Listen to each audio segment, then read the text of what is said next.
Here we go. Here's Bill. Bill Casey. Thank you for doing these videos, Robert. I'm Hello. Hi. ceremony. So Morgan will give you a sense of the client flow and what registration. Did you say it was okay to take pictures? Yeah. I'm just As you know, it would have been the first one that was opened actually in Alberta and in Calgary. And so we started our program in a temporary facility that was out in the parking lot, and that mobile unit is actually being utilized in Red Deer right now. So clients, so that front door is when we're 24/7, so it's always open. Clients will come in, and we have a video phone buzz system, so they'll buzz in before we let anybody in. And so our admin, Julianne here, we'll have a quick conversation with our clients, because folks can come in and grab harm reduction supplies as well as using our supervised consumption site here, where they can inject, ingest, or snort their drugs.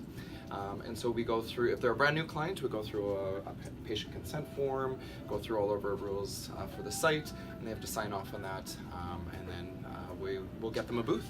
And so everyone will have a visit record with us, and then we collect, well, you might know some of the data sets, so we'll collect what they're using, kind of the route, and we have to collect their time in, time out, those types of things. So they don't require any form of ID, so they can come in using any form of their date of birth or an alias name, but we do encourage people to use their real date of birth. Often they'll forget their fictitious date of birth. So You say you Yes. collect, And in case we have to call 911, it's easier for the paramedics to Great. have access to Yeah. their real date of birth. so you collect their drugs for what purpose? we just collect the information. Well, the So we don't information. actually take So their, you don't their test- substances. you don't test No, them?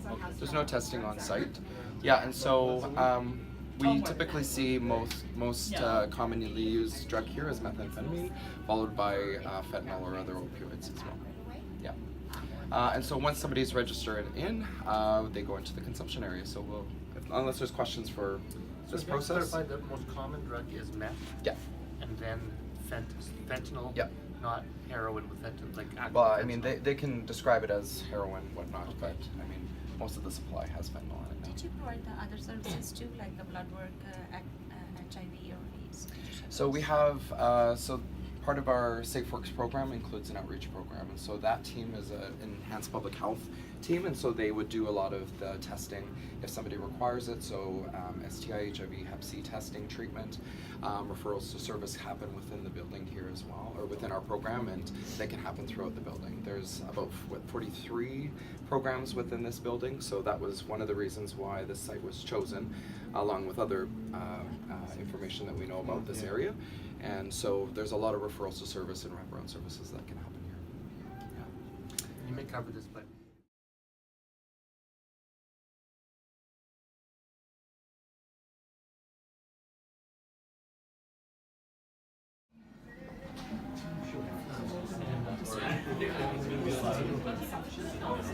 Anywhere you'd like to go? We can go over closer to the. Right now, one of the nurses on break.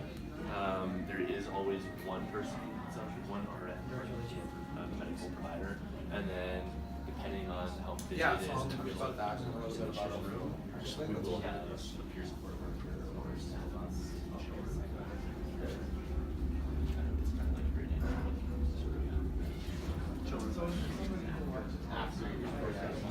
So Brett is our registered nurses and Phil's one of our peer supporters. Diane is just one of our, she's our registered nurse. Smile, Bill. Come on in. Yeah.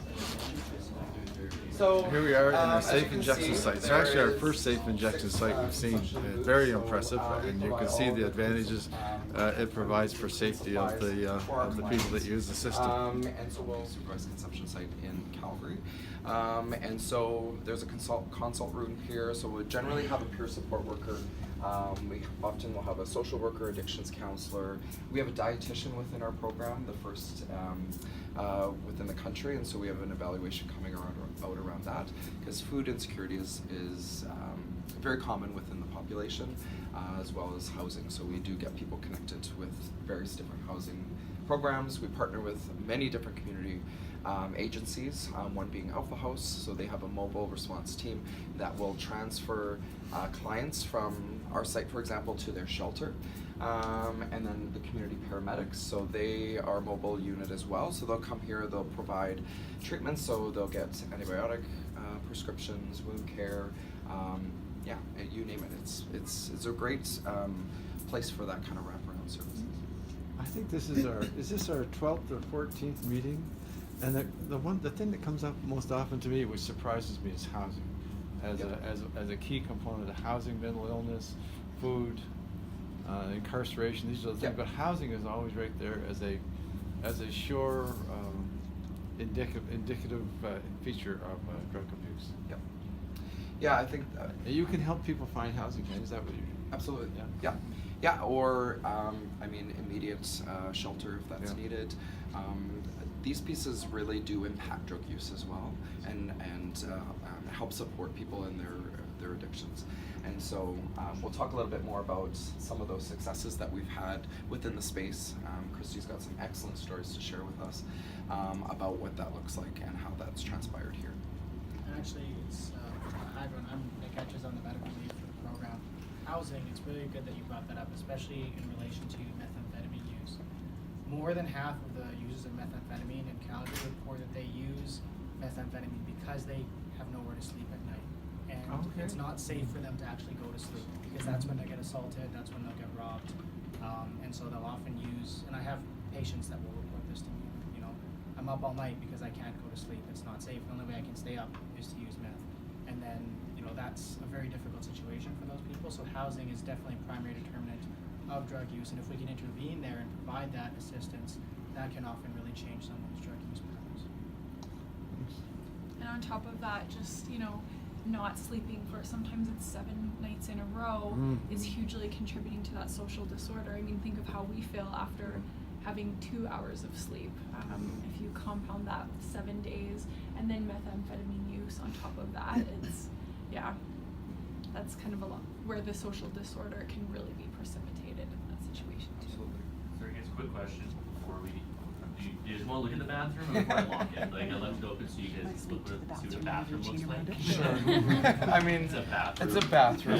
So the bathroom, we've had a lot of learnings with. So we're happy to have that service, but I think the bathroom in itself is a service. So when somebody is opening a new supervised consumption, I always say you need that as a service, and you need staff or someone to monitor and manage that. There's a lot of culture around drug use and bathroom use, right? And so we have seen people still use within our space, come here and attempt to use. So we have somebody who's always monitoring every 3 minutes, knocking to ensure that somebody is safe in there, and then we would go in if we're not getting any response. So it's been a bit of a learning curve around that, but I think it's helping to reduce some of the bathroom use within this building. So that was very common within the Sheldon Chumir that folks would use within the public spaces. And so since we've opened, it's hopefully helped reduce some of that, and we're able to still offer that service. What's this mean? Sorry. No, go ahead. Oh, this is that pink fentanyl that I was speaking of. So with the 3 simultaneous overdoses that we've seen. So in Vancouver, I think Medicine Hat, there was one other, Grand Prairie, thank you, where they had mass overdoses and some deaths related to that.